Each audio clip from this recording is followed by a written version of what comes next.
even report, right? It's not even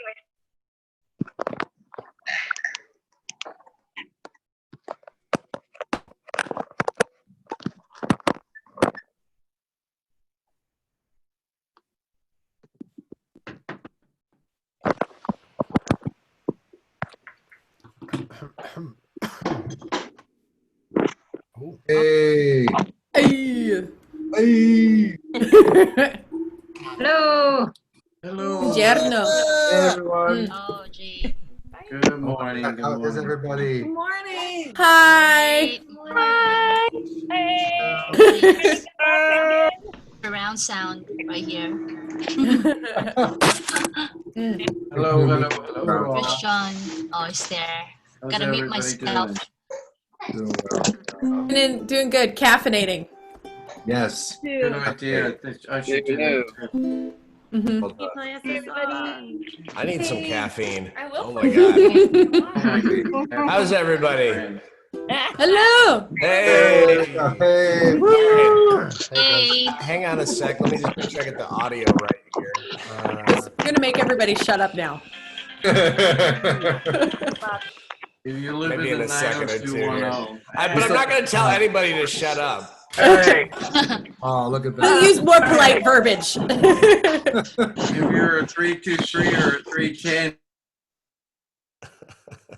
Don't talk trash about 310. 310's the best.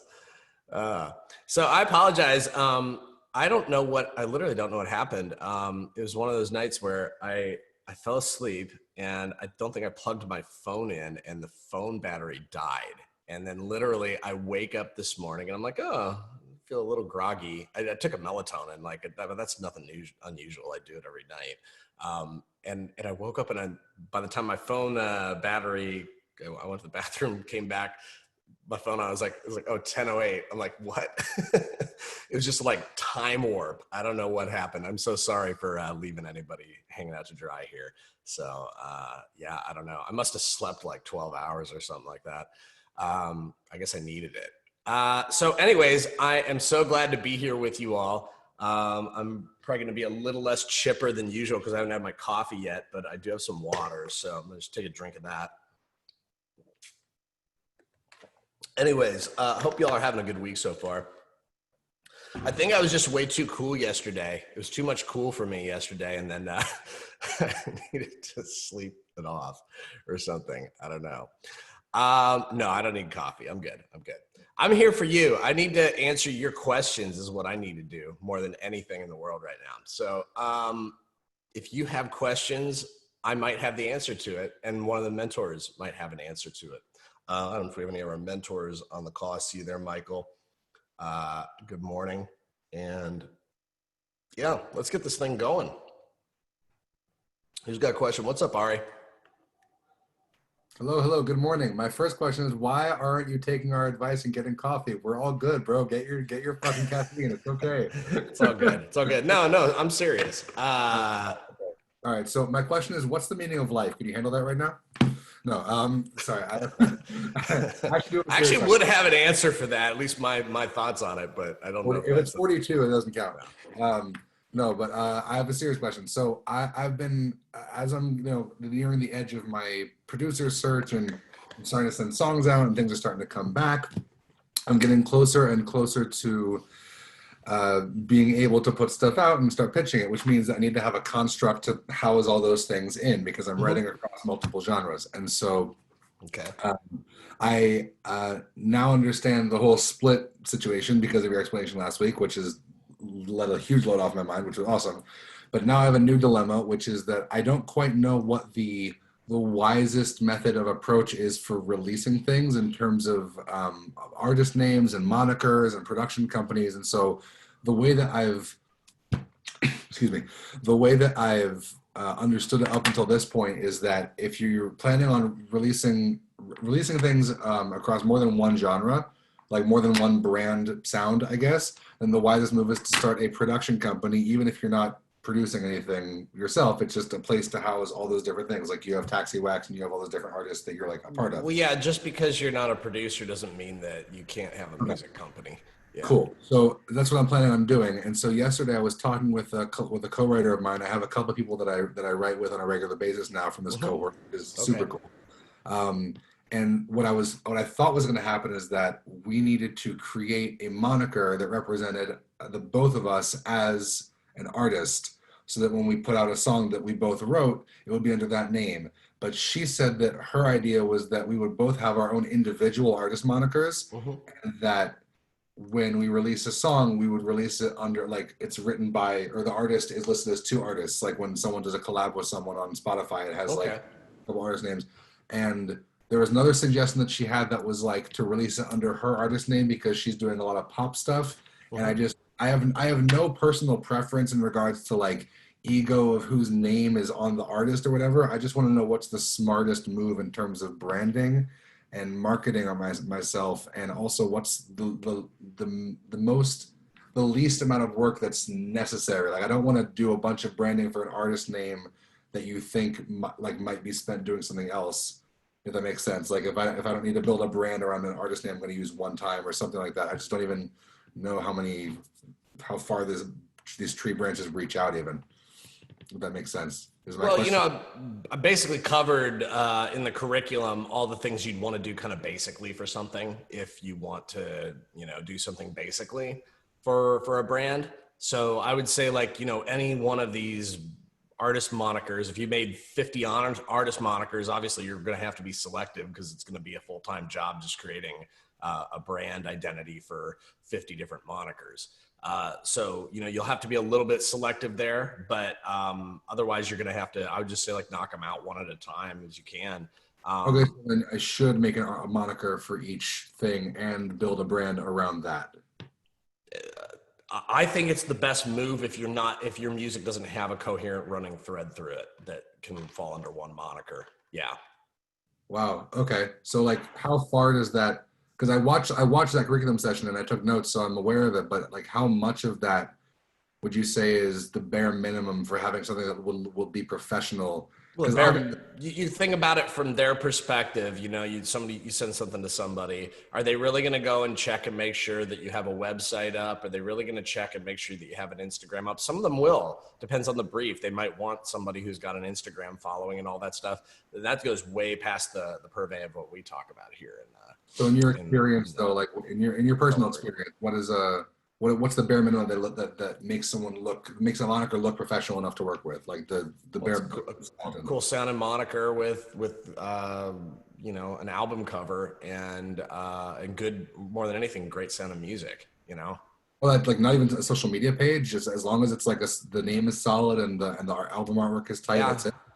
Really? Okay. Because I was gonna think I had to set up like 50 different accounts and like manage everything and like. No, Okay. no, I mean, I don't think I ever presented it that way. I was like, this is if you want to do this in like a really professional way. This is what like a lot of people do, and this is what, you know, it's what I do for a lot of the stuff that I do. So, but it's not the thing that you have to do in order to.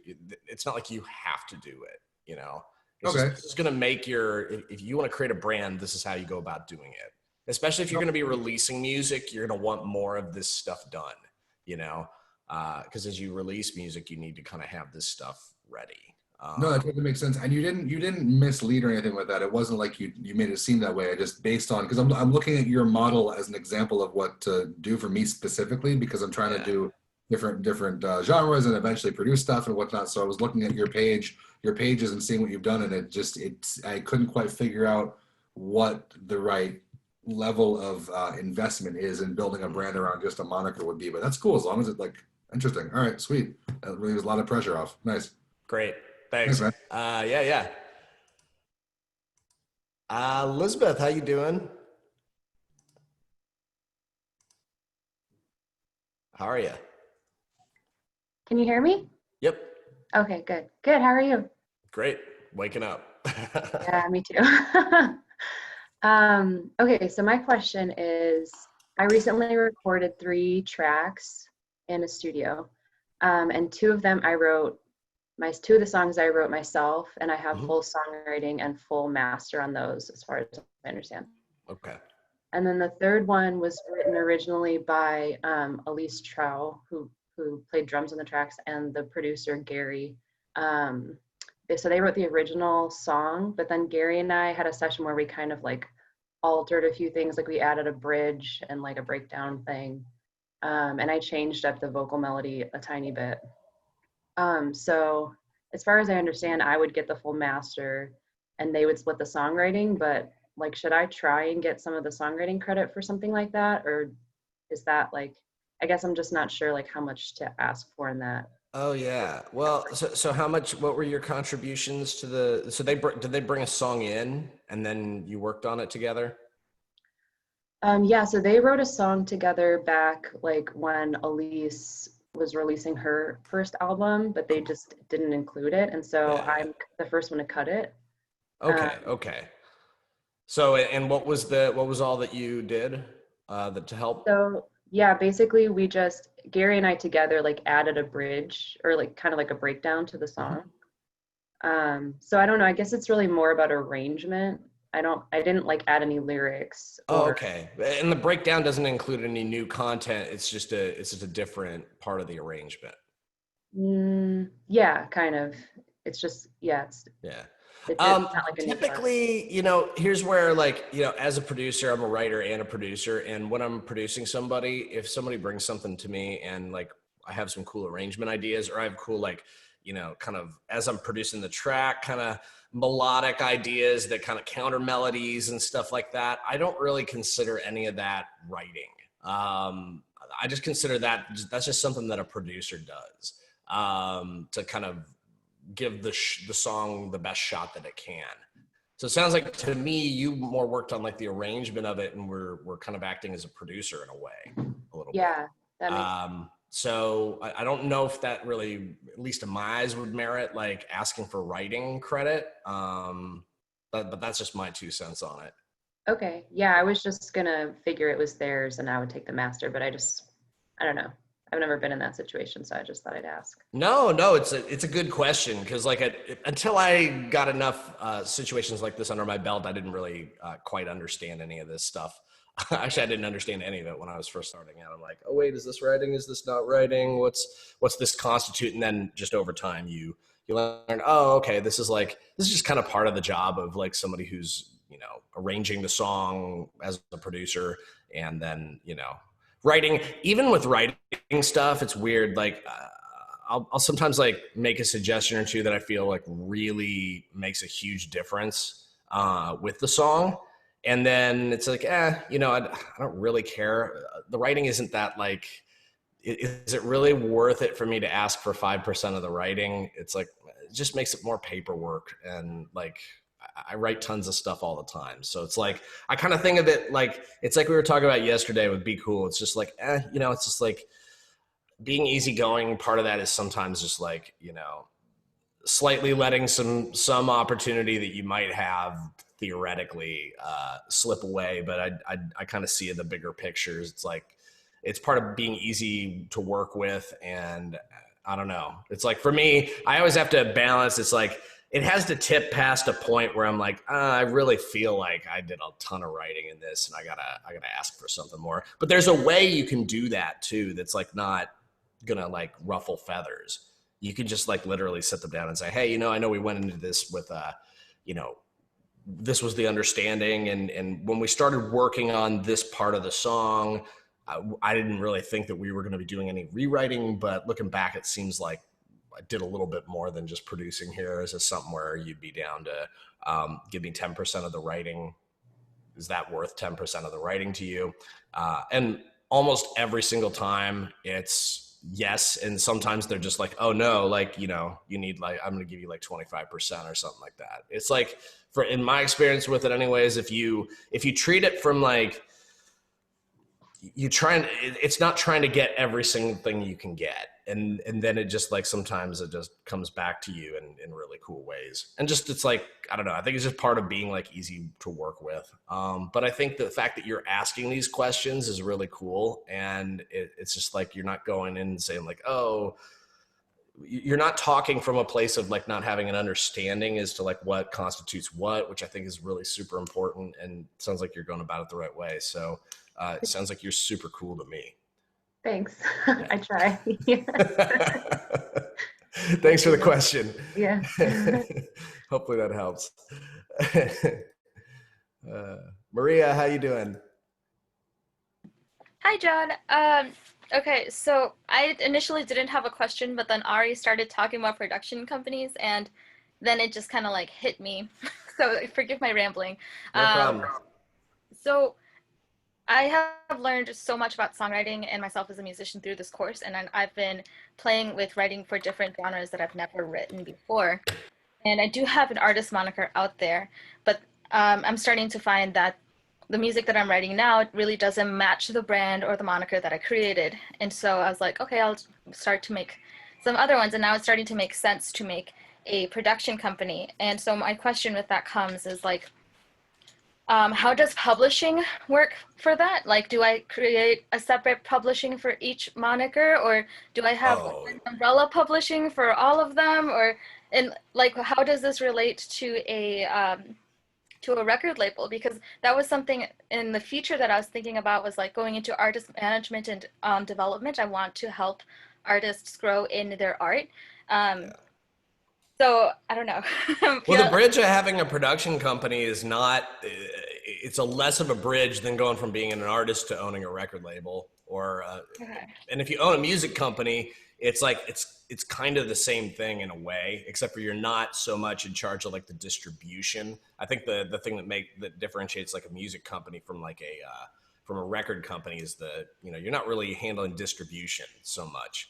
When I'm talking about distribution through like Spotify and all the different channels that people there's DistroKid for that. And right, exactly. So that's the thing. Like literally, you are a record label if you're doing a little bit of PR for your people and you're doing the releases on DistroKid. You know, it's like so the seg between that. I mean, I've never run a record label in my life, but some of the things that I do kind of fall under that category a little bit, and that I have a bunch of different music from different styles and some different artists.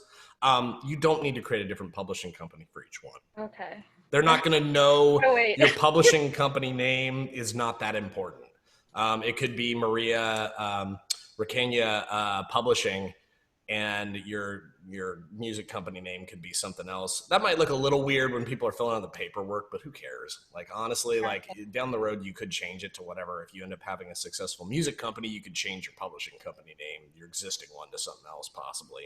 Would that be a DBA? Would that be a DBA? Oh, well, that's different. The DBA is like the legal, that's part of creating a legal entity for the company itself. With the government. That has nothing to do with your publishing company with like the PROs. The PROs, you don't need to set up a separate company with the PROs. You can just use one for all your artists. And you don't need to, artists obviously don't, it's not a thing where PRs register artists, they register writers and publishers. So your writers are gonna need to make sure that they're registered with the PROs. So anything that you bring in, you'll have to make sure the people who work with you are registered with a PRO as a writer. So, and you could, yep. I just want to make sure that I'm processing everything. So writers need their own PROs. DBA is just to make sure that it's in line with the government, but like after that, it's like fine. And then the difference between a record label and production company really isn't a lot, because distribution is handled by DistroKid. Yeah, you're missing the PR kind of aspect of it a little bit, but that's an entirely different ball of wax. There's another 10,000 hours or like resources to be invested in, like doing real PR, which we don't have the time to cover all that, but but but if that's something you're aspiring to, there's not much preventing you from just like, that's kind of like the bare bones operation right there, is you need to have a place that people can bring their music in, and as you're representing it and distributing it, you need like the legal entity around it. Okay. Awesome. Does that help? Yeah, actually, okay. It does. It does narrow my focus a little bit more, so that when I dive into research, I know what to look for. Cool. And obviously there's a lot of learning to do, and I'm excited to do that. So thank you so much. Awesome. Yeah, my pleasure. Carmen, how you doing? Well, then I gotta get cooler. Rock and roll. I bet maybe I should be wearing these. I look a little groggy this morning. Oh, let's go. Be cool together. All How you right. doing? I'm good. How are you? All right. So my question is, assuming that every single person in this cohort is going to be like wildly successful after this, because we will.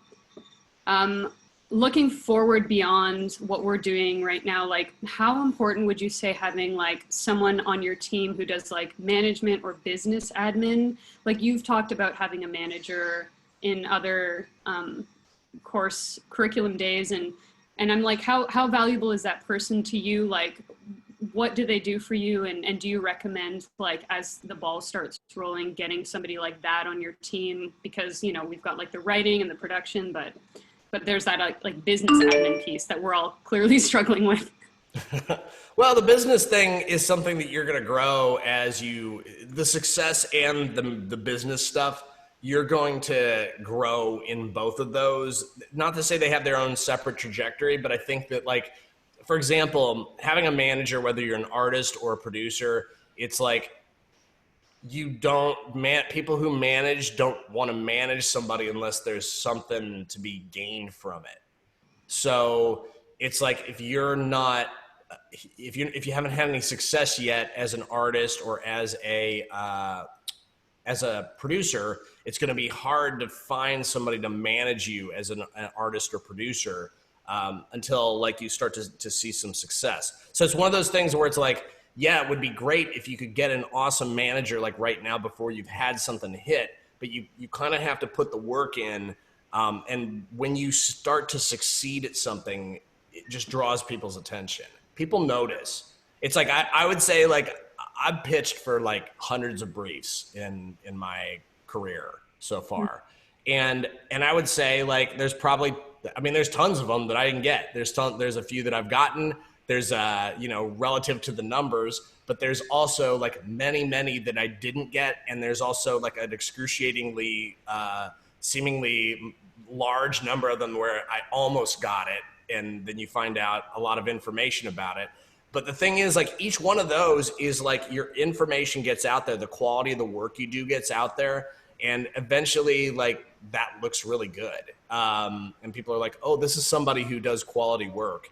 And then, word gets around, and then eventually as you're mixing, and you're going to talk about networking and pitching next week, it's like, as you're continuing to mix out there, we don't really have like scenes right now, like locally because of COVID, but like, there's going to be a time, hopefully, maybe we have to wait until the vaccine comes out, where people are going back out to clubs and things like that. And you network with people like in person, and somebody might be like, oh, you're looking for a manager? Oh, you had this cool thing happen? Oh, that's awesome. I know somebody. You should talk to this person. And so some of this stuff, really, a lot of it happens organically in my experience. And it's not something you really need to worry about. It's like, as you succeed at this, there are people, I really truly believe, and I would guess that Kathy probably feels the same way about it based on like all the stuff that I've watched of hers, that like the right situations, the right doors that you're meant to walk through are going to be presented to you, and the people that need to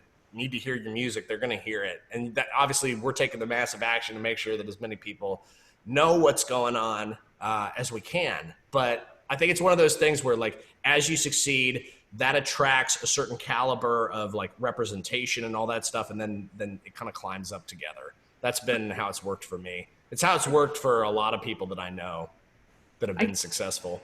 The one nuance is that in the group we've got producers primarily, and then we've got writers, and then we've got people who are trying to do it like from an artist perspective. Yeah. It can be a bit more challenging because with the producers, like the work is finding them, right? Like we've seen that happen, but for artists, like I've talked to a bunch of supervisors who are like, we really like it when you've got like a story, when you've got like the moniker, like the things that we're kind of talking about.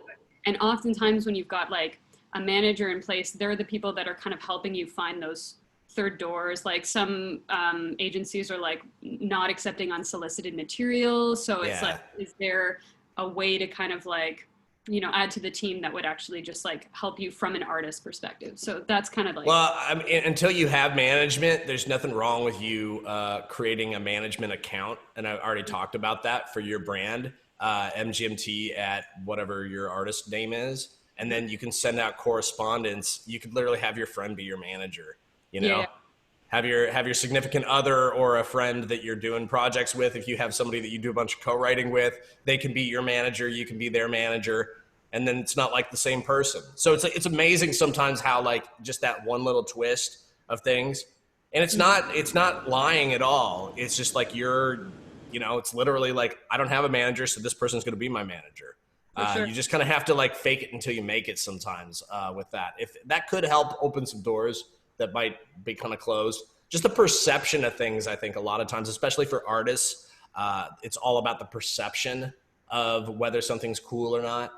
And part of that perception is like who's doing the presenting and how it's being presented. So that's why with the artist stuff, it's super important to like invest in like making sure that your brand looks cool, has like the accounts set up, and then just like not just like creating a social media account, because that's not going to look impressive to anybody. You got to go in and you got to, we don't cover like how to build up a Instagram account or how to build up your Twitter account or anything like that. But it's just like, you gotta go out there and just start making compelling content and building an audience. And which is no different than, before social media even existed. You had to go out there, build an audience. I mean, there probably was a time, I remember when I was out on the promenade, and I used to street perform out on the promenade a lot. And I'd probably every single time I went out there to perform, I had like 2 or 3 people come up to me with a card of some kind, or like, say, hey, call me later. Let's talk about something. And there was this one guy who walked up. I never forget this. He put his arm around me. It was a little awkward. He's like, buddy, if you'd shown up in town like 20 years ago, we could have taken over the whole town. He's like some kind of old school music producer. I don't even know, manager kind of guy. It was kind of hilarious. I'm like, well, that doesn't really help me now, but thanks. all right. Well, everybody in the group, I'm accepting management requests if anybody's. Maybe somebody in this group is compelled to become a manager. Yeah. That's one thing to think about. That's one thing that you really got to think about. There's so many ways that I've made money in the music industry, and some of them are ways that I never thought would be things that you could make money in the music industry doing. So there's probably for any time somebody says there's a need for something, there's potentially a job for whoever it is that's hearing that. So yeah. So calling all fake managers who want to fake it till they make it with that, you might have a little side gig for you. But yeah, that's my advice to you is really just do the best work that you can. The best work that you can do will attract things. It will not only attract like financial opportunities, but it will also attract people, which is, I would argue, is way more important than just having the financial opportunities. Yeah, for sure. Yeah. Very cool, John. Thank you. Yeah, you're welcome. I'm never going to be able to compete with your hair in terms of being cool.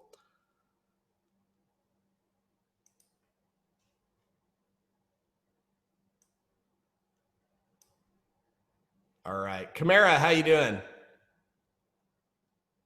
Hey, I'm good. How are you? Good. Well, Carmen, I'll be your manager if you can be my manager. I had a question about, I don't know if you could speak on this. I'm a little sad that, we had a pandemic and all that, and now St. Keepers has to be virtual. Yeah.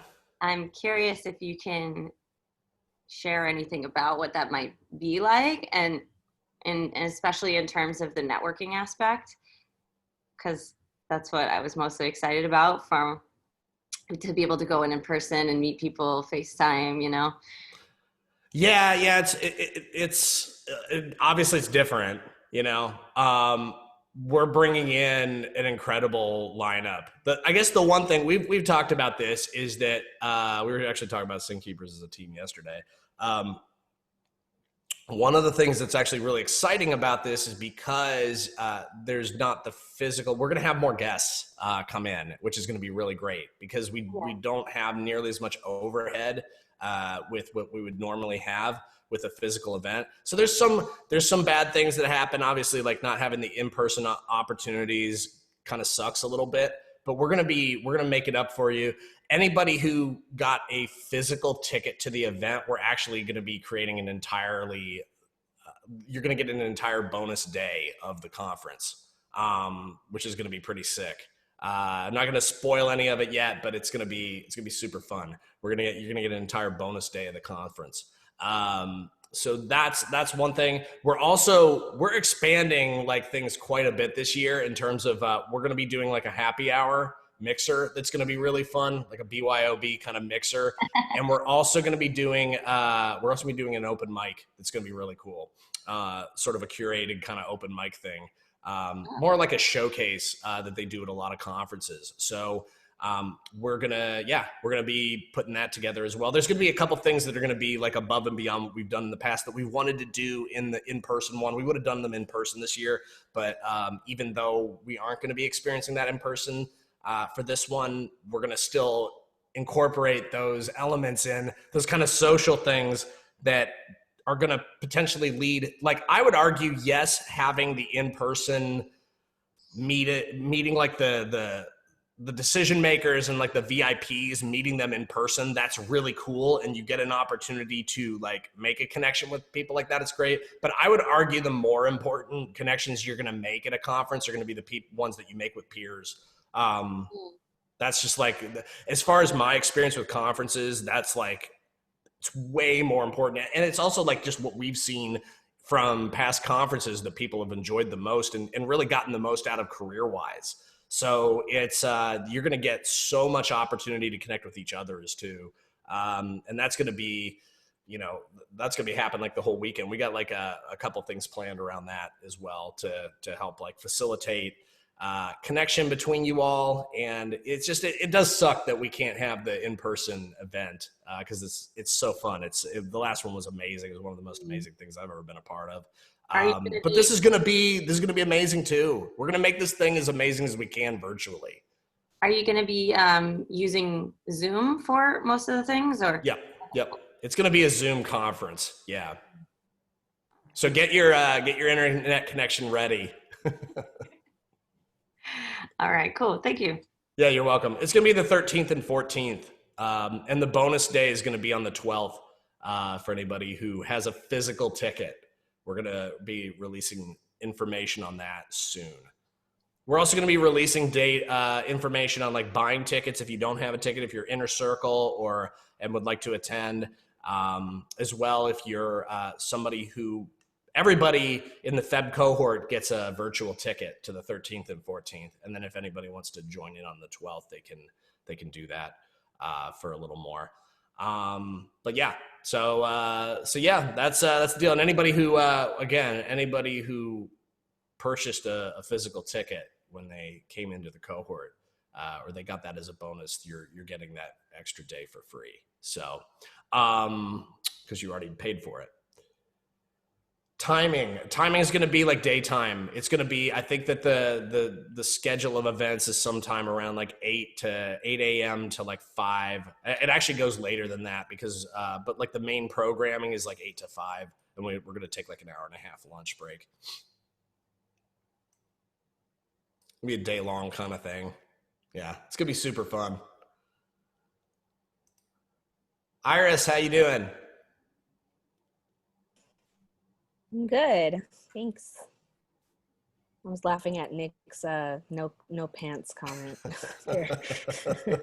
That's right. No pants conference. So my question is, I've been pitching like just single songs. But then I know there are certain supervisors, like for example, Cody Partridge, where he said he preferred like full albums or EPs. Let's say I have a song on my EP that already has an exclusive deal with someone, would I, and I want to send, for example, to like a soup like Cody, would I just kind of just take that song off of the EP before I send it? Because like knowing that it's already signed. Yeah, essentially? you wouldn't really send that to somebody if they can't Okay. rep it, because then that might be like they were like, "Ooh, that's a good song," and then they read the email and they're like, "Oh wait, but I can't." Hang I on a see. sec. Why was this sent to me? It might be a little head scratching to them. And what you talked about just there, it brings back to the point of why the suggestion is always to have like a package of songs that feel similar. It's a lot Right. easier to pitch a package of songs that feel cohesive to an agency. So it's like that's why it doesn't surprise me, that it's not the only agency that says stuff like that. It's like they prefer to have like kind of an EP, like a package of stuff.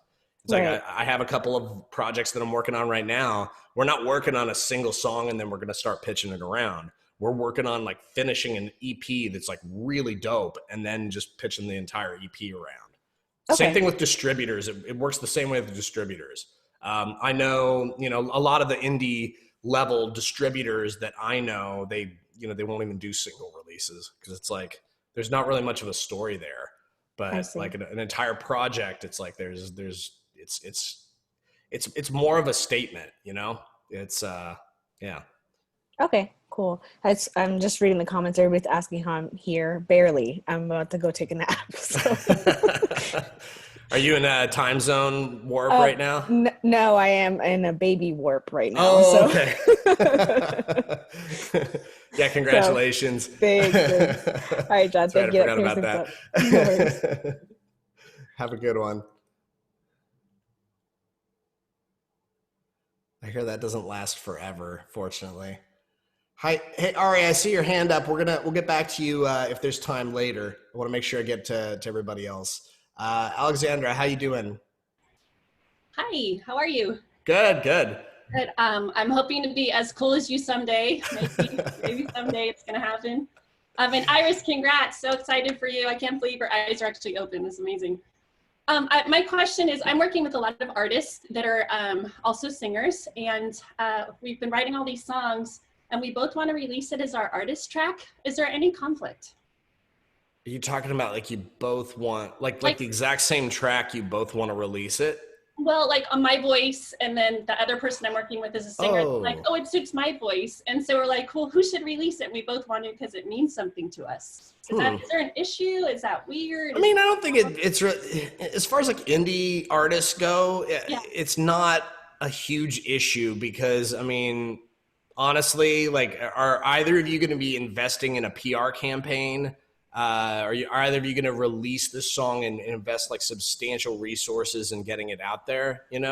Yeah, aside from DistroKid, probably not. Yeah, well, that's not a PR campaign at all. So that's Yeah, just like no. you're setting up the distribution. There's nothing wrong with it. I mean, I think like if in a case like that, it could be like a needle in a haystack thing where if like one of the versions blows up, you could take the other one down if the other person wanted. But like, I mean, Yeah. I don't know. that's what I don't think it's not something I would worry about too much, like at this stage in the game. Like if it was like obviously if this is like a major label release, you wouldn't want to have like two competing artists releasing stuff. But like, comparatively, you're relatively unknown right now as a entity, as a creative entity. Thank you for recognizing that. No. And I don't mean that at all in like any kind of a disparaging way. Like, I mean, I'm it's messing like, with you. It's too easy. it's like, no. It's just like, I say that like, who am I? Like as an artist, like you look at mine, my optics on my Spotify are not impressive at all. Like if you look up John Kleinbell, it's like, so I talk about things from like that perspective. It's like, it really does. It's not going to matter that much. By the way, I feel like a total jerk when I'm talking about stuff with my glasses on. I think that like adds to the like, oh, I feel like I'm a studio exec now or something like that. Anyways. Yeah, that's what I thought. I just wanted to be clear because I'm working with some amazing singers, and most of the time I'm like, oh, you sing it or you sing it, but there's some songs I really want to sing too, and we're like, well, why don't we both release it if it means something to us? I don't think it really matters, honestly. Like, and yeah, I didn't think you so can, either. yeah, I don't think it does. So go for it. Well, and I just want to say to everyone, keep going. You guys, you're awesome. Keep going. Keep pushing. It's a lot of work. I'm just tears, tears, tears. Raise the roof. Keep going. Awesome. Yeah. Like I need a cup of that this morning. You're going to have it soon. You're going to fall out of your chair. All right. Thanks for your time, you guys. Bye. Of course. Yeah. No, thank you. That was great. I needed that. That was a shot in the arm right there. Jenny, how you doing? Hello, Good. Jenny. Can you hear me? Yep, I hear you loud and clear. How you doing? Yes. Can you hear me? Okay, Yes. great. I've got a question. If we're having ads in mind for our EP instead of like TV or film, Okay. what are good lengths and edit points, and how close to a full song do they need to be, like with verses and stuff, or just if we have, what we think by listening to different ads are similar references? Yeah, that's a great question. Usually ad agencies love to have like a actual song, even if it's a shorter one. Most of the ad friendly stuff that I have in my library is somewhere between 2 minutes to like 3 minutes long. It's actually a fully realized song, not just like a verse and a chorus and then it ends. Like no like minute long or 90-second versions of stuff. Although I've seen a couple of songs that are like under 2 minutes that seem to get some work done. But it's like, it's hard to have like an arc to something and have different layers. What people in the ad world like is different levels of whatever it is that you're doing, because they can see, oh, do we want more? Do we want the kitchen sink? And if you only have like one verse and one chorus to do that in, then it's like, well, if they wanted like, vanilla ice cream, your vanilla ice cream might be the best, but maybe they wanted vanilla with like chocolate chips in it. And maybe they wanted vanilla with like chocolate chips and coconut flakes in it, But if you only showed them the vanilla ice cream, then they're like, oh, this is just, it's like one flavor versus like giving them a little more depth with it. So that's my suggestion, is to have fully realized songs with like, at least a couple verses and choruses, and have like some different production levels in terms of like the dynamics, and specifically the dynamics of what your track is doing. Can you go into more depth on that? I kind of did, but sure. So for example, if you have like a song that's about happy or whatever your theme is, if you have a song that's that's like acoustic guitar based at first, like maybe you have like a song that's got like acoustic, it's really energetic, and then when the chorus comes in, there's like it's like there's drums that come in and electric guitars come in. This is just theoretical. I'm not talking about like any particular song. The next time around, maybe you have like the acoustic guitar for the verse, or you switch it out with like a clean electric on the second verse. And then during the chorus, instead of just having the guitars and the drums, you also have like a cool like counter lead synth that's going on, and it's just more layers. It's like more to the party, production wise, more stacks on your vocals, bigger vocal approach on the second chorus. So that's what I'm talking about when I'm talking about more dynamics. And then the last one, it's like if you have 3 choruses, your third one, you're going to have like pull out all the stops. You're going to have, and I'm way simplifying the way I'm describing, what's actually in a lot of the tracks that I'm working on, because, due to time, and it's kind of also hard to like talk about it versus just showing you a song. So which we've shown tons and tons of examples. We actually talk about dynamics like every single listing session. So I think, is there anything else like in terms of dynamics that does that help? Like where to put edit points, where to put silences, stops, whatever. And what exactly is a breakdown? I don't savvy that concept.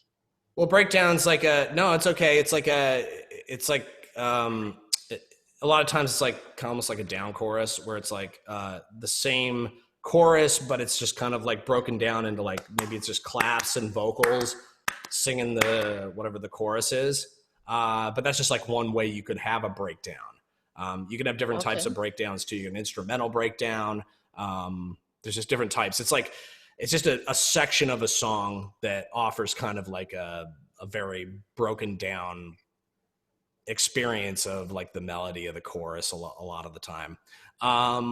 And then, yeah, you know, ad friendly stuff a lot of times has cool starts and stops, and, you know, talk about edit points all the time. You want to have like places where people can make clean edits, meaning you don't want to have a ton of instruments that have a lot of sustain on them that carry between sections of the song, in some, and more like punchy kind of sounds versus like sounds that kind of have a lot of sustain. Yeah, so hopefully that helps. Great, thank you. You're welcome. Yeah, of course. Awesome. Let's keep going. Luna, how you doing? Hi. I'm like cracking up over the comments. It's like all ice cream right now. Like, oh my God. Too early for me. Oh yeah, Chris and I were talking about ice cream yesterday. Yeah, that's pretty funny. Yeah, so Ice funny. cream. I guess. Well, I don't really want to eat ice cream. I don't know why ice cream popped into my head. I just. The thing I just have to say too. My coffee from yesterday is still on the desk, and it's about half full. It's like the last cup that I made yesterday, and there's been a couple times where I've almost reached for it, and then I have to remind myself that is yesterday's coffee. Put it on Anyways, the ground. how you doing? I'm good. Yeah, I haven't been able to make a bunch of calls lately, so I'm like in super catch-up mode, but I have a few questions, so I'll just try and keep I think the one that's the most pertinent I'll ask first, and then we'll see what happens. But so right now I have a song that I'm tuning in with a couple producers to work with, and I've been like chatting with different producers over the last few weeks to see who's the right fit and whatnot. And I've been really like, as a songwriter and top liner melody, like I am basically just like coming with complete songs. So that's where I'm at, and I'm not doing any production. And so right now I have a fully complete song, and I have two producers that want to work together and work with me, and they're super awesome. Like I really want to work with them, but we haven't ever worked together before. And since, you know, we're all in the group together, kind of just trying to figure out what's the proper percentage split. And yeah, I decided to kind of ask around to a few other people that are either songwriters or are producers or are a mix, and everybody's had really different responses because every situation is so specific. So yeah, I'm just kind of curious, like, since I'm for the most part going to be coming with complete songs, but here and there I will probably have something unfinished and I want a producer who also wants to do some songwriting. Curious, like, your thoughts on how to do that right, and, you know, because I want to honor their work, of course, and my own too. So yeah, well, I mean, I guess the first thing, talk about this a lot when it's negotiating, obviously, and with production, producers have resources that they bring to the table. You're bringing songs, and I'm assuming you're going to be like, are you a vocalist? You're a vocalist, vocal talent, and all that stuff. You're going to be recording vocals for them? Yep. Okay, cool. Yeah, I thought you were a vocalist.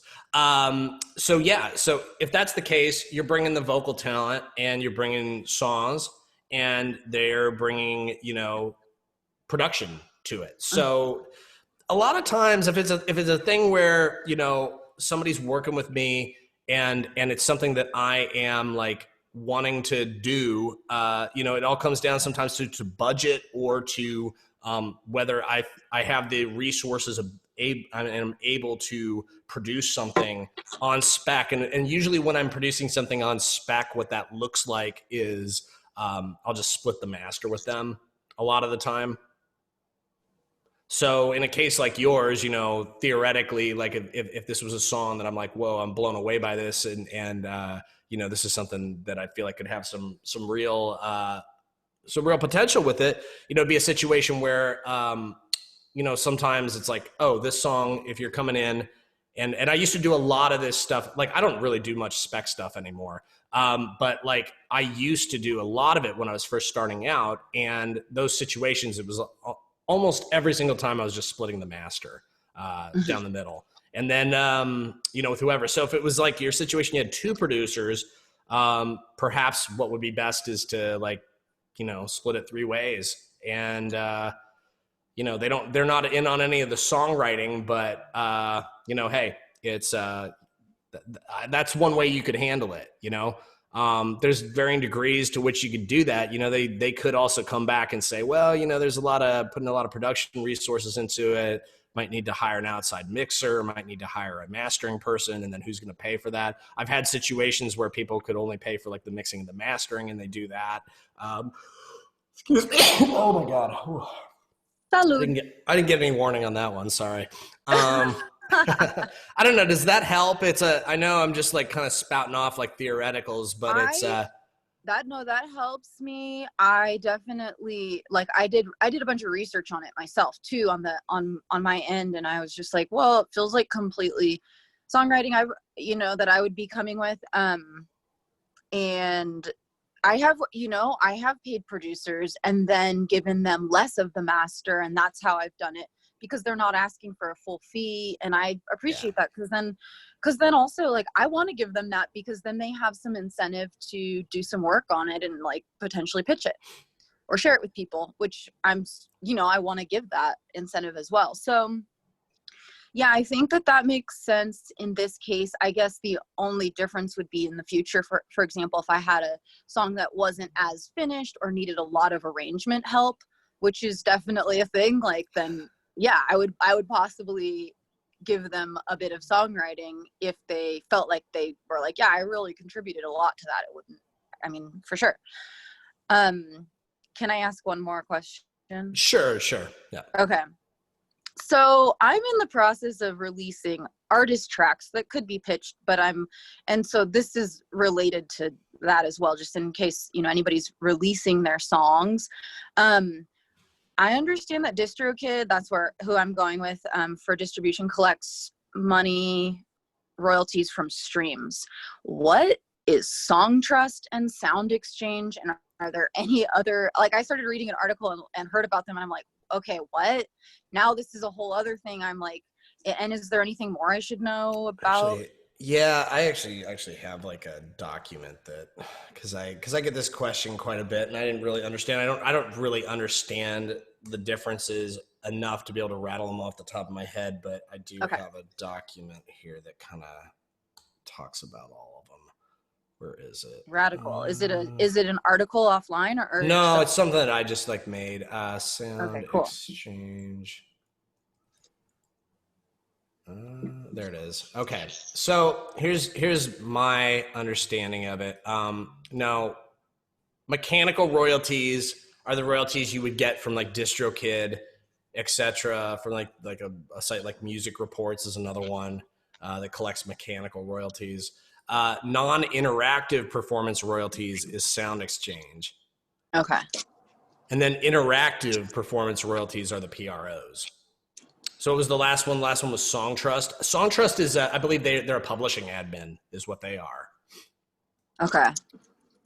I'm going to have to just do more research on it because I don't even know what that means. Well, publishing admin means that they collect more. For example, if you just had your publishing company registered with the PRO, you're going to get all the royalties that come in from the PRO, but there's other societies that ASCAP doesn't have direct agreements with that are out there in the world. And if you have a global reach with what it is that you're doing, the way that you're going to collect everything is by having a publishing partner that has connections to all those places worldwide.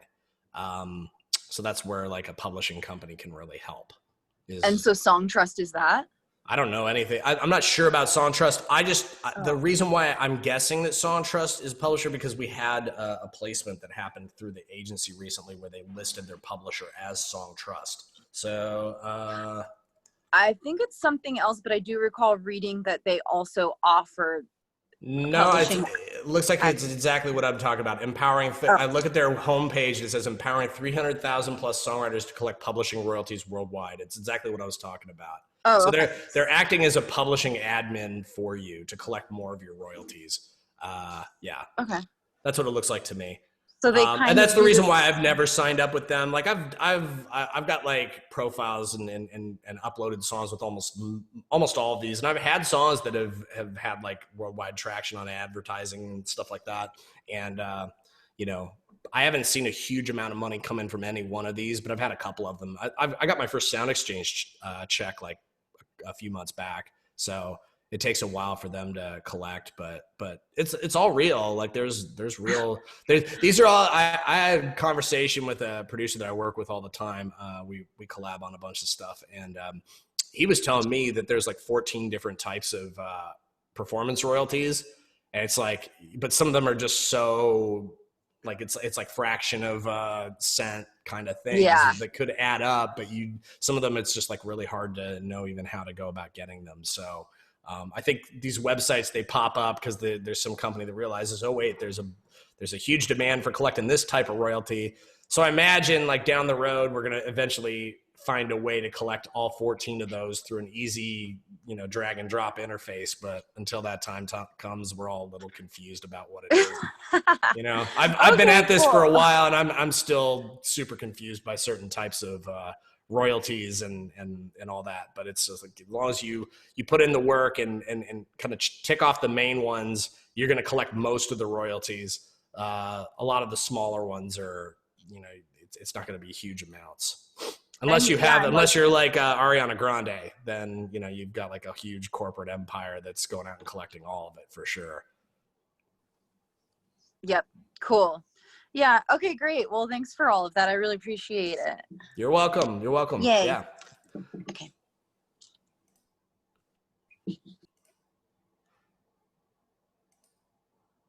Amber, how you doing? Amber. Hi. Hey. Hey, sorry, I'm working out. Oh, good. Good. That's what I was planning to do when I woke up this morning. I was planning to hop on the Peloton and then hop up here, but apparently I missed my opportunity. This will be a little winded, but I think I'll be able to ask it. First of all, this is my first time getting to ask you a question, so that's cool. Cool. So I got to the point where I'm able to start pitching some songs, and a song that I thought might get a lot of traction has gotten a lot of rejection, and a song that I never would have thought, you know, would have gone anywhere, I actually signed a deal with.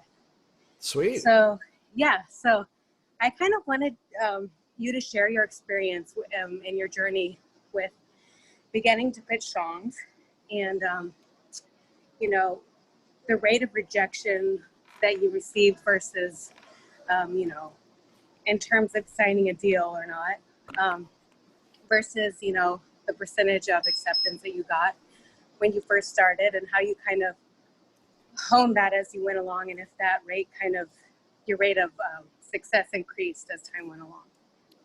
Yeah, well, you learn, first off, is a great question. You learn, great questions. You learn how to see what could be perceived as rejection as, hang on a second, I'm just gonna, you learn to handle situations that you may have seen. It's like Chris and I were talking about yesterday with like the, not taking things personally. You start to see it's not rejection anymore to me. Like I don't see anybody like turning down something I work on personally anymore. Like, every week there's a situation that I'm like, well, I'm a little scratching my head why somebody didn't respond to something a certain way, or, you know, your perception, I will say this first, because to answer your first thing, like your perception of quality and your perception of your best work is a lot of times going to be off. And I think that everybody suffers from that potentially, because we think we put all these eggs in a basket and we're like, oh, this is like the best thing ever. And then we go out there and that's not the case. our instinct on that might be right, but our instinct on that might be totally wrong. Now, as I've gone along, I've gotten better. One of the things I've definitely gotten better at is knowing whether something is really good. Like you get a feeling whether something, oh yeah, we got something, we're on to something here. This is all coming together. I worked on a project yesterday with a collab partner of mine, and you know, can't disclose the project. I actually had to sign an NDA to even work on it. But we got a really good feeling about it because it's just, it all came together, you know. So it wouldn't surprise me when we were playing back the track. I'm like, it wouldn't surprise me at all if this ended up landing. So hopefully eventually you get to a place where it feels like, yeah, that's genuinely something that could happen. You're going to maybe feel a little less sure about that kind of stuff when you're starting out, because you're like, I don't even know how to make this kind of track. And it's like, but once you've been around the block a little bit, and you've got like really good, solid working relationships, you can turn stuff around quickly. You know, it's really high quality. It's like your uncertainty about this kind of stuff is going to lower. And also, but just your attitude toward it either way is not going to be, this isn't going to ruin my day if I hear they don't want to use it, you know? And it's like, eventually you think about this as a long game. You have to think that this is a long game. Anything that you're making is just like part of the stepping stones that gets you to other tracks. And then those tracks, like years later, you can get placements on stuff years later, you know, and you look out 20 years from the future into the future, people might be looking for stuff from the 2020s, you know? And then this music that's being created is actually like period music. It's like of a different era, and they're looking for specific types of tracks from this era that were like in the styles of Post Malone, Ariana Grande, yada, yada. So it's about building you want to build your own music empire. And the way you do that is track at a time. And then your attitude around it changes. You don't have quite so much the, I'd never use the word rejection. I don't know. I don't feel like that's what it is. Just they're going a different direction. You know, I think the word rejection has a little bit of a bad connotation to it. It's like, oh, the quality of my work is not up to par. It's just like, well, they might love the quality of the work, but it's not what they want at this moment. You could have the dopest track, and that's the other thing I want to say is that you can make a track for something and people reject it. And then you take it to like 2 other people and they don't like it. And then you take it to like the 4th person and they're like, this is amazing, you know? So it's like the people are going to have different perceptions of your music too. Now if you take it to 4 different people and none of them bite, then, you know, maybe you go back to the drawing board in some kind of way. Cause it's like, well, I guess that didn't work. But you know, it's like, I think that's like attitude wise, and just kind of practically, I think I just, more than anything, as I've succeeded more, I've learned how to kind of go about doing business and how to kind of emotionally kind of take that in and be a pro about, you know, people deciding to go a different way. It's not personal. And then it's just like, I can focus my efforts on like making the best music that I can and just continue to build those relationships that I've already, the fact that you're getting, also want to note, the fact that you're getting responses from people is also highly encouraging if you're sending these to decision makers. So, you know, it's just one of those things that they don't bite on something that you're sending them now, or they like one thing, but not the other thing. It's like, it's opened the door for you. The door has been open for you. So, yeah, and I don't know. I don't think I can, let me see. Let me unmute you. Does that help? I see you're still working out, but. Yeah, no, that's fine. It totally helps. And yeah, I think the perception, as time goes along, my perception may change if I keep at it. But it's totally natural to be like super excited about this stuff, and it's natural, totally human to feel like disappointment. But there's also like, you got to be careful with that, because sometimes it's like the disappointment can go into like, oh, I'm not going to be good at this because one person told me that this one song that I was really excited about isn't what I thought it was in some way. Awesome. Thank you very much. Yeah, and congratulations on getting a song signed to I'm assuming that's a rep deal. Yes. That's awesome, because like this is, you know, getting responses from people about your music is one of the signs that you're on the path to succeeding at this. Another one of those signs is having some of your songs actually like signed to rep agreements, because then it's great, you know. So congrats on that. You're on your way. Sir, you're doing a great job. Thank you, John. Thank you. Bye. Keep working out. You're working out for me this morning, so just put a little pressure on you. Come on, All right. Climb up that hill. Do it. Come on. All right, here we go. That was my like terrible impression of like a spin instructor. It's like I don't think in spin instructors really. I don't even know if you're on a bike. Anyways, I'm just gonna stop putting my foot in the mouth. Sherry, how you doing? I'm good. First, I just want to thank you for spending all this time with us every week. It's really nice. So No, if I didn't love doing it, I was kind of panicking when I was like, oh shoot, I'm like 10 minutes late. Oh no. Hopefully everybody's not like, where's John? Like, we know you you'll probably be there. were, but yeah. Cool. So this question I think might fit for some other people. I'll just speak for me. So I have this little CD. I had all these effects on my songs. I would love to send them out for sync.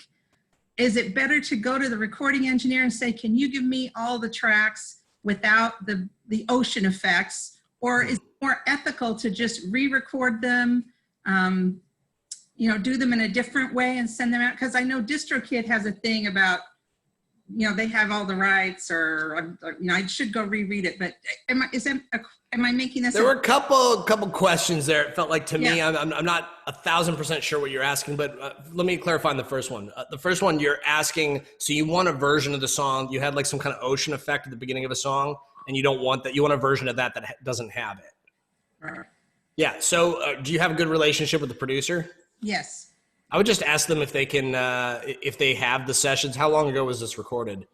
2 years ago, 2 or 3, I guess 3 now. Probably should have the sessions. I mean, I have all my sessions from like when I was first starting to produce. So I don't know what your producer friends, what their backup situation is, if they archive their stuff.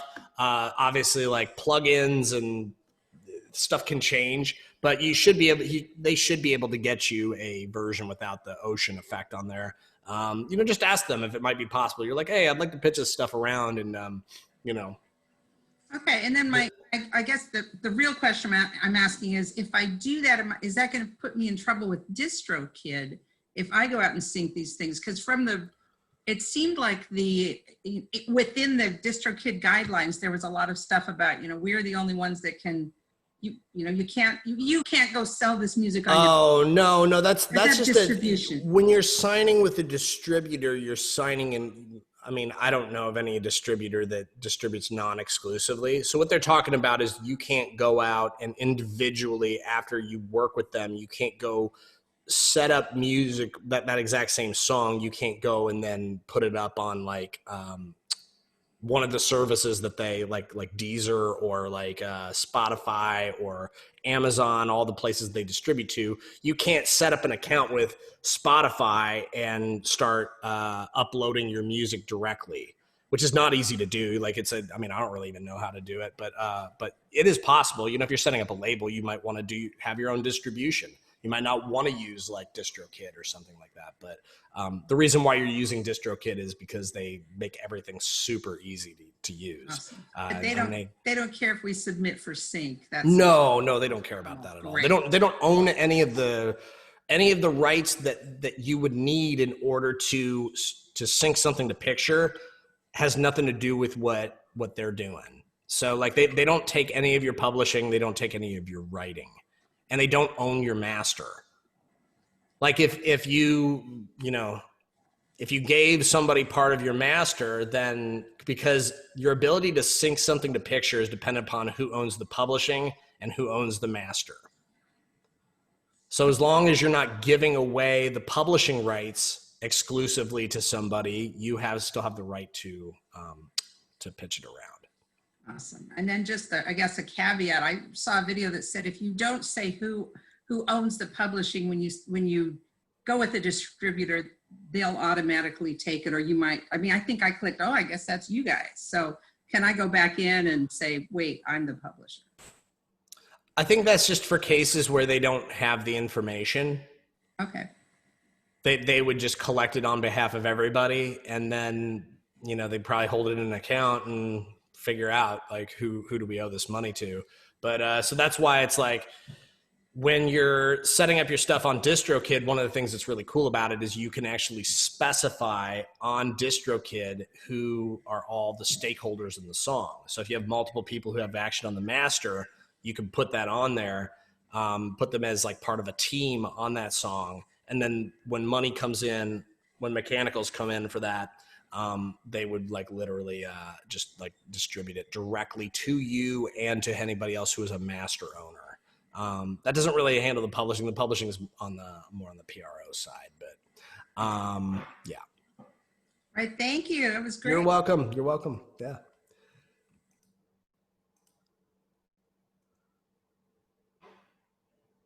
Oh, hang on a sec. Janet, how you doing? There's no listening session that I'm aware of tomorrow. We don't have, there's not going to be, let me just double check the calendar that I have just to verify. But we're bringing in this week, we have a guest expert that's coming in, Jennifer Yecko. And that's the, there's a mentors panel is tomorrow. So my mistake. That's happening at 1 p.m. PST. And the interview with Jennifer Yecko is going to be on Friday at 1 p.m. PST. I don't think it did, but I'm just seeing what I'm just looking at my calendar that was set up. So I don't think it got moved to next week, but I don't want to check up. I don't want to follow up on my Catch the Moon Voxer stuff while we're on the call here. But like, don't take anything that I just said as like 1,000% the word. I do know for a fact that the talk with Jennifer Yecko is happening at 1 p.m. PST on Friday. But as to whether we're doing something tomorrow, just like check on the group wall for updates on that. Yeah. Okay, Michael's confirming that tomorrow is the mentors panel. So yeah, that's what I thought it was. I thought it was tomorrow. I know they were talking about possibly rescheduling it, but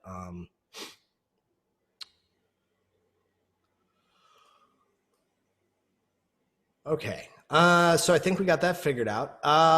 Janet, how you doing? Let's see, let me unmute you. Hello? Hi. Hey, how you doing? I'm good. How are you? I'm doing good, thanks. First of all, just thank you for being so freaking awesome. Well, thank you. Thank you for being awesome. I just, Cool. So this is a very weird disco question that I don't know if there even is an answer for. But I sent a disco playlist to like a major ad guy. And then I go on my disco and it says that he viewed my page 3 times, but the streams were 0. Mm-hmm. So that means he went there 3 times and didn't listen to anything? Is that what that means? I sometimes wonder whether everything is 1,000% accurate on that. I think that some of that might have to do with the browser they're using, whether it accurately tracks what they're actually clicking on when they open the page.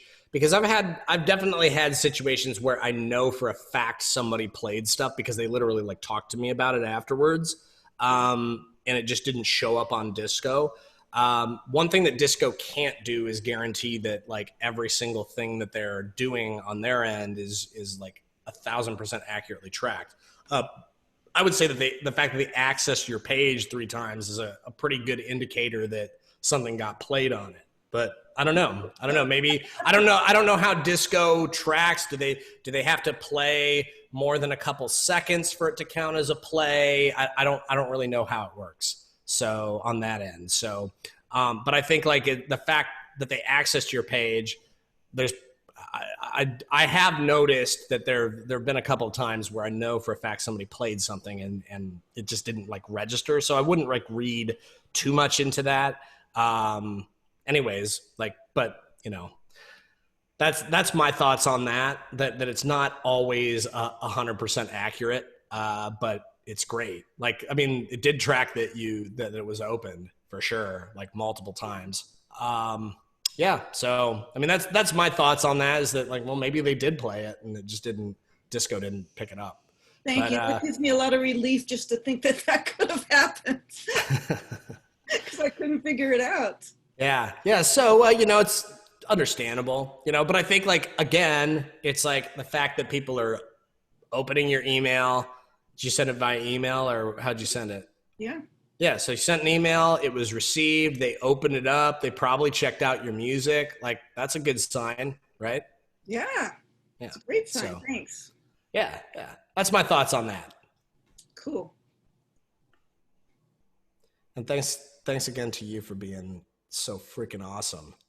And everybody, like I love this call. Like, I love everybody on this call. And it's like I said, this whole thing, like it's a huge part of my week is getting my chance to humbly tell you what it is that whatever answer I have to your questions. And it's fun because I remember what it was like when I didn't know the answers to any of this stuff. So I think it helps me relate it to you. Like a percentage. Come on, that's like that. You can't put numbers to love. It's not possible. 200%. If I said I love you 200%, you'd be like, what? I thought you loved me 400%. It's like, I love you infinitely. I love everybody on this call. Michael, what's up? How you doing? Michael.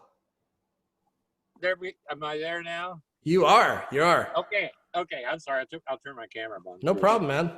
I've been a bad boy. I've been driving. I had to go to the doctor. And so I had to race home.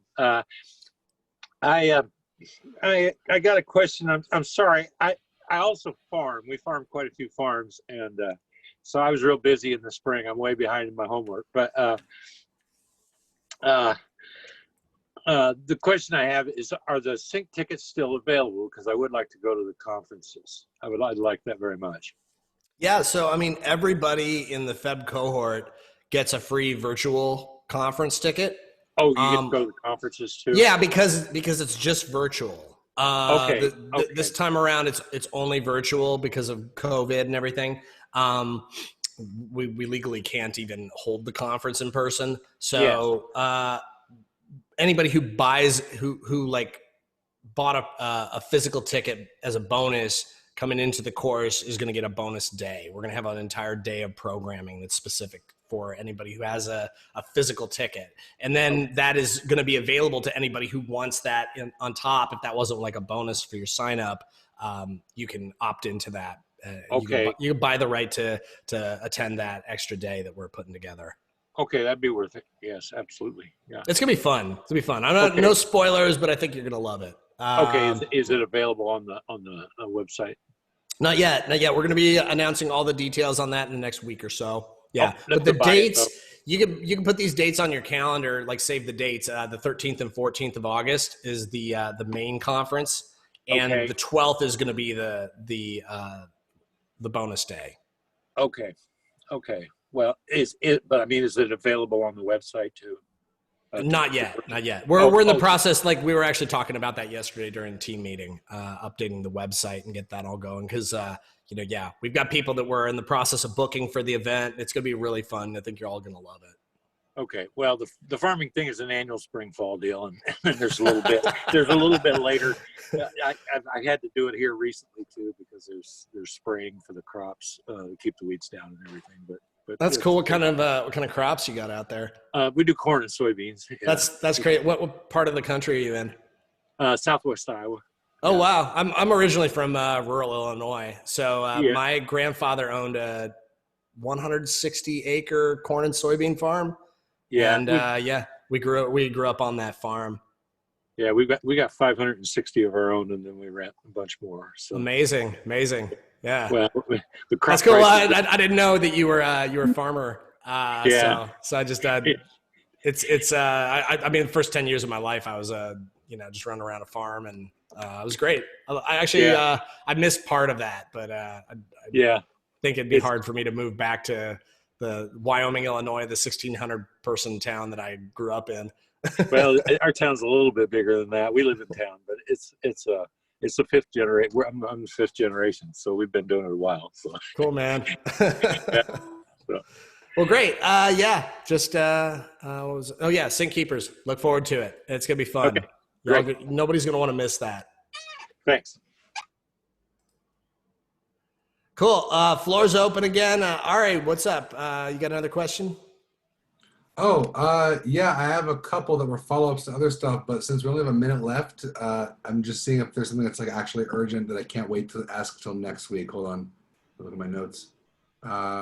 Yes, okay. So I'll ask the first two next week. I have one that's just your opinion on something.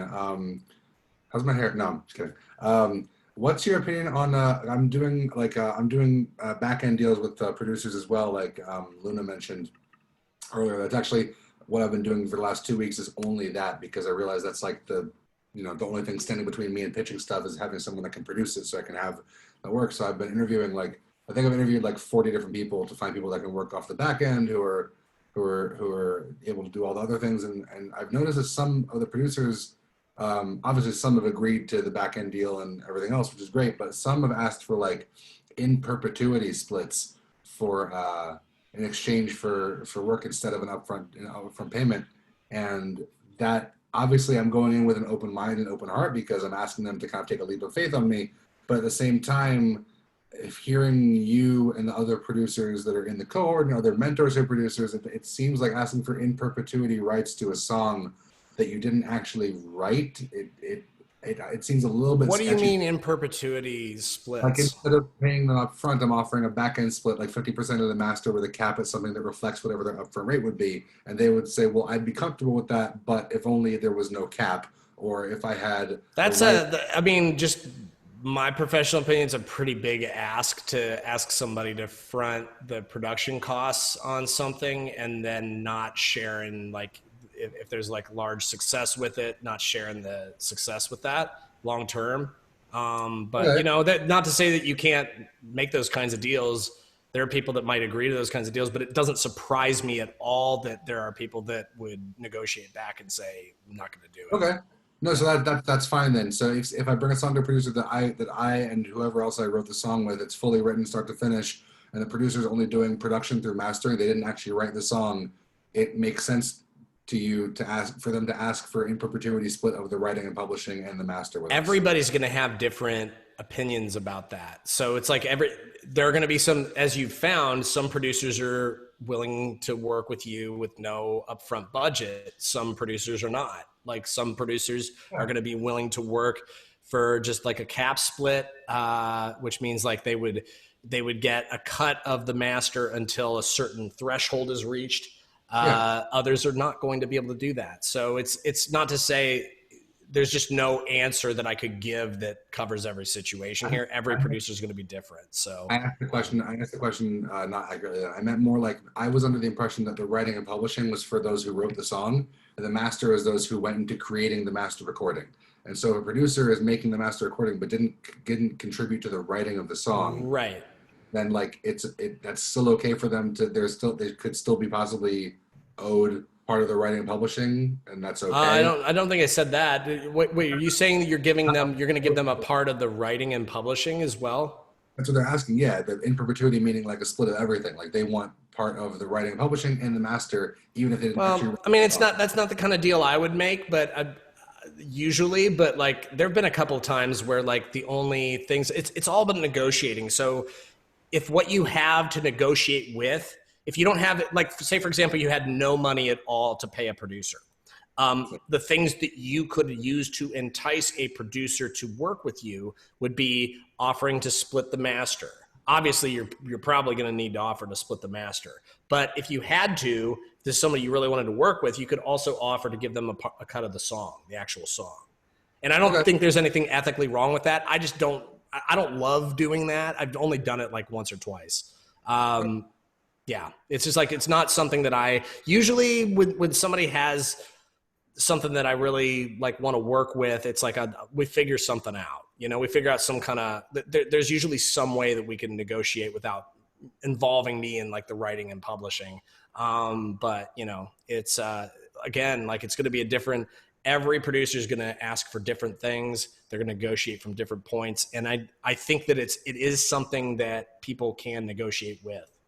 Okay. It was making me look at certain producers in some type of way, like, oh, they want part of the writing even though they didn't write it. But if it's like not something that's morally weird, then that's cool. Then I feel comfortable. I mean, I feel like it's a little weird because me personally, I don't like having writing and publishing that I had nothing to do with the writing and publishing of it. But at the end of the day, if you just look at it as like, this is literally like, in a way, if you were holding your wallet, and you'd look at what's inside your wallet for the song, like the song's wallet's going to have like some money inside it that you can use to pay a producer. Like some of that could be like the master split.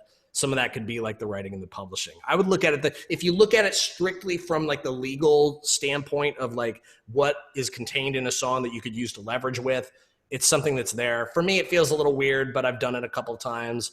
It's just not, those are the kinds of deals I don't really find myself being offered or like interested in very often, but like it's happened a couple times for me. Some people probably feel more comfortable with those kinds of things, and I don't think there's anything really wrong with it. I feel like at the end of the day, it's supply and demand, and it's like you're bringing stuff to the table, they're bringing stuff to the table, and you got to figure out how to, if you really want to work with this person, you might be willing to give them half your song if you feel like they're like, really good and they're gonna go to bat for it. So just think about that. Like, don't necessarily shoot those opportunities away just because they seem a little different than what you might have heard in the past. There's nothing that's particularly sketchy about that to me. But like I said, it's just not something that I'm not really looking out for those kinds of situations. And I've only done them a couple of times myself. Okay. Yeah. That's why I was asking, because I want to make sure, but thanks. Appreciate it. Yeah. You're welcome. You're welcome. No. Great. I think, why don't we take one more? I was a little late hopping on here, and I'm going to make myself some coffee for the listening session. Wishy, how you doing?